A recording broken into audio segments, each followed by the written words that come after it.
నుంచి ఎక్కువ మంది మీరు వచ్చారు. ఇది డిఫరెంట్ గా ఉంది అందరికి, అంటే మరి టూ మచ్ గా మేము ఇవ్వడం జరిగింది. ప్రతి ఒక్కటి కూడా high end bikes, almost 75% high end bikes. Okay, next year మీ ఫ్రెండ్స్ కి అందరికి క్లియర్ గా చెప్పండి. నెక్స్ట్ ఇయర్ మేము సీజ్ చేస్తున్న ప్రతి ఒక్క బైక్స్ కూడా క్రైమ్ లో ఇన్వాల్వ్ చేస్తూ పర్మనెంట్ గా సీజ్ చేసేస్తాం. మళ్ళీ రిలీజింగ్ అనేది ఉండదు. మీకు అర్థమైందా అందరికి? ఓకే, సో పేరెంట్స్ మీరు కూడా ఏదరు మీ పిల్లల మీద కూడా ఈ హెల్మెట్ లేనిది. సో ఇది కాకుండా మేము ఆల్రెడీ కూడా చాలా ప్లేసెస్ లో అనౌన్సింగ్ అనేది ఏమి అలౌడ్ లేదు, వచ్చిన వాళ్ళ పైన ఖచ్చితంగా యాక్షన్ తీసుకున్నామని చెప్పేసి చాలా ప్లేసెస్ లో మనం అనౌన్స్ కూడా చేపించడం జరిగింది. ఇంక్లూడింగ్ కర్ణాటక గౌరీబిదనూరులో కూడా మేము అనౌన్స్మెంట్ చేశాం.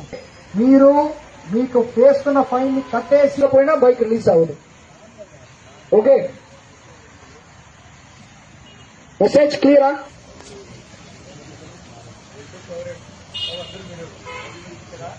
ఏర్పాటు ఉద్దేశంతో పాటు కొన్ని పబ్లిక్ నుంచి కూడా మేము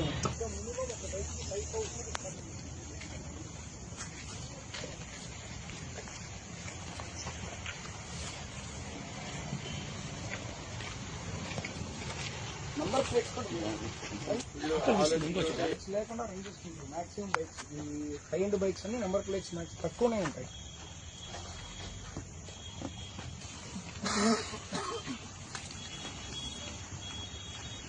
మనకు 1 or 2 బైక్స్ అటువైపు కూడా బైక్స్ ఉన్నాయి.